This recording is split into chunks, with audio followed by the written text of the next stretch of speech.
आगे बढ़ा दिए, ठीक है ना। सिंपल पास्ट, उसके कंटिन्यूज और प्रेजेंट टेंस हमने पहले पढ़ ही लिया।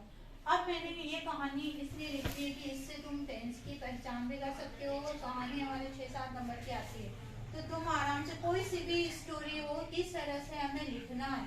अगर तुम्हें टेंस आती तो हम कोई भी कहानी ना तुम्हें याद करनी है ना रट्टे मारनी, ठीक है। रट्टे में कुछ भी नहीं मारती थी और ना मैं अपने बच्चों को कभी बोलती हूँ कि तुम कोई से भी स्टोरी रट के आओ। अब स्टोरी किस तरह से ये लिखी हुई है, ठीक है ना। अब इधर समझ लो तुम लोग क्या करना है। अब मैं क्वेश्चन पूछूंगी तुम लोगों से, तुम्हें आंसर देना है, ठीक है। अब मुझे बताओ यहाँ पर जो स्टोरी लिखी हुई है इसके अंदर देखो, सभी स्टोरियों में तुमने देखा होगा पहली लाइन वही होती है ना। जैसे पहली लाइन में ये लिखा होता है वंस अपॉन ए टाइम, ठीक है। एक बार, एक समय की बात है। देयर, देयर का मतलब मैंने तुम्हें बताया वहाँ, ठीक है। देयर यानी वहाँ, या एक बार क्या होता है, और बार यानी क्या होता है था। तो एक बार क्या था, एक लोमड़ी, ठीक है। एक बार अगर हम एलिफेंट वाली स्टोरी होती है तो हम क्या बोलते हैं, once upon a time there was elephant, an elephant, ठीक है। क्रो वाली में once upon a time there was a crow, ठीक है। पहली लाइन वही होती है, सिर्फ हमारा सब्जेक्ट चेंज हो जाता है उस स्टोरी का जो सब्जेक्ट होता है। अब देखो यहाँ पे मैंने क्या लिखा, one day it was very hungry. पहली जो लाइन है देयर वाज ए फॉक्स। अब यहाँ पे जो वाज आया है इसका अर्थ है था, एक बार एक फॉक्स था, ठीक है। तो ये कौन सा टेंस है बताओ, सिंपल पास्ट टेंस है, ठीक है। तो पहले बताया यहाँ वाज के बाद आईएनजी फॉर्म वो कंटिन्यूज में आता, लेकिन वाज ए फॉक्स यानी he was a teacher, he was a doctor, हम ऐसे कहते हैं ना। तो जैसे आई एम ए टीचर, तो यहाँ पे जो भी भाज या इज एम आर आती है वो फर्स्ट सिंपल में ही आता है। अब यहाँ पे देखो वन डे, एक दिन, वन डे का मतलब एक दिन। इट यहाँ पर जो ये इट आया है ये किसके लिए आया है, इस फॉक्स के लिए, ठीक है ना।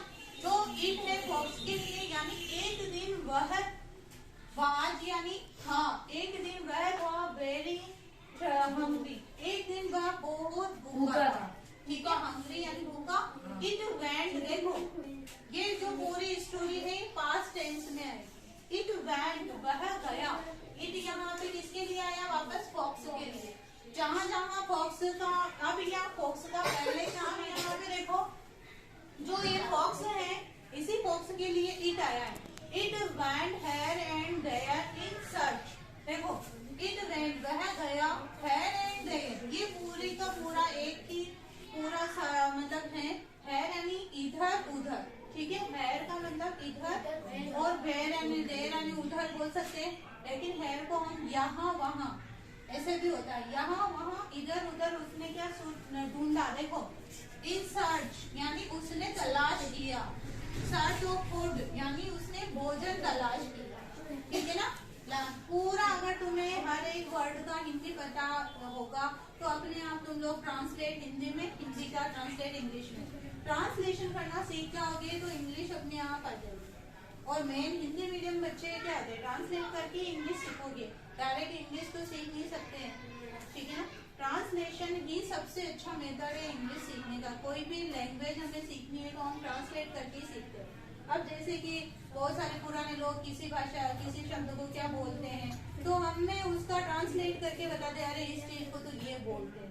तो ट्रांसलेशन से ही सीखते हैं हमें कोई भी लैंग्वेज, तो इसीलिए हमें इसको ट्रांसलेट करना पड़ेगा हमारी लैंग्वेज में, तब हमें समझ में आएगा, तब हम इसको लिख पाएंगे। देखो वापस देखो, उसने भोजन तलाश किया यहाँ वहाँ इधर उधर, here and there. It went वह गया, it went into a garden, वह कहाँ गया, इनटू ए गार्डन, एक गार्डन में गया। देयर इट सॉ, अब देखो वहां पर, देयर यानी वहां, इट यानी उसने, सा यानी देखा, देखो ये भी सेकंड फॉर्म है, और यहाँ पे वेंट भी सेकंड फॉर्म है। सब जगह तुम्हें सेकंड फॉर्म मिलेगी, प्रेजेंट सिंपल टेंस चल रहा है। इट सा ए बंच, उसने क्या देखा, a bunch of ripe grapes, उसने एक अंगूरों की जो बेंच होती है पूरी बैल देखी, ठीक है। इट वांटेड, उसने वह चाहता था, इट यानी वह, वांटेड, ये देखो वापस सेकंड फॉर्म, ठीक है। सेकंड फॉर्म में इट वांटेड, वह चाहता था, टू ईट खाना चाहता था, ठीक है। ग्रेप्स अंगूर खाना चाहता था, भूख लग रही थी उसको। आगे देखो द ग्रेप्स वर, देखो जो अंगूर थे, वर यहाँ ये प्लूरल सब्जेक्ट है इसीलिए वर है। तो जो अंगूर थे वेरी हाई, बहुत ऊंचे थे, ठीक है। ग्रेप्स वर हाई, बहुत ऊंचे थे। इट जंप, उसने जंप कूदा, ठीक है, जंप किया। एट दैम, उनके पाने के लिए, उनके लिए। अगेन एंड अगेन, ठीक है। अगेन एंड अगेन यानी बार बार। इट जम्प्ड, हुआ बार बार कूदा उनके लिए। अगेन एंड अगेन, इनके लिए, यहाँ देम ये अंगूर के ग्रेप्स के लिए आया है, ठीक है। बट लेकिन, बट यानी लेकिन। कुड नॉट, बहन कुड नॉट गेट, गेट यानी होता है प्राप्त करना, तो कुड नॉट गेट यानी प्राप्त नहीं कर सकता, ठीक है। कुड पास्ट टेंस नहीं आता, कुड नॉट गेट यानी प्राप्त नहीं कर सका। देम यानी उनको, इसको ग्रेप्स को। इट यानी वह, वाज यानी हो गया सैड, वह क्या हो गया, दुखी हो गया। इट सेड, उसने कहा, इट सेड, सेड कल भी बताया था सेकंड फॉर्म में, सेकंड। इट सेड, उसने कहा, द ग्रेप्स आर श्योर, अंगूर तो खट्टे हैं। आई मस्ट, आई यानी मुझे, मस्ट यानी चाहिए, और नॉट यानी नहीं चाहिए, मुझे नहीं चाहिए। ईट दैम, उनको नहीं खाना चाहिए। ईट यानी खाना, दैम यानी उनको, मुझे उनको नहीं खाना चाहिए। और वह, ईट यानी वह, बैंक यानी चला गया, बैंक अवे यानी वह इतना कहकर वहां से चला गया। मॉरल ये निकलता है इस स्टोरी का कि ग्रेप्स आउट ऑफ रीच, जो अंगूर थे उसके पहुंच से बाहर थे। आउट ऑफ रीच, रीच यानी प्राप्त, पहुंच यानी पहुंच से बाहर थे। Out of reach our said, तो उसने कहा था जो चीज पहुंच से बाहर होती है वह खट्टी होती है। ऐसा कहकर उसने अपने मन को तसल्ली दी और वहां से चला गया। अब इस स्टोरी की मैंने तुम लोगों को हर वर्ड हिंदी में बताया, ट्रांसलेट की। अब ये स्टोरी आराम से तुम लोग याद कर सकते हो ना। हिंदी में अगर हमें लाइन टू लाइन याद है तो हम उसकी इंग्लिश कैसे बनाते हैं, अब मैं तुम लोगों को, अभी सिर्फ तुम लोगों को ध्यान से देखना है कि अगली में स्टोरी, जैसे मैं कोई स्टोरी याद, मान लो तुम लोगों ने एग्जाम के अंदर ये स्टोरी याद की, ठीक है।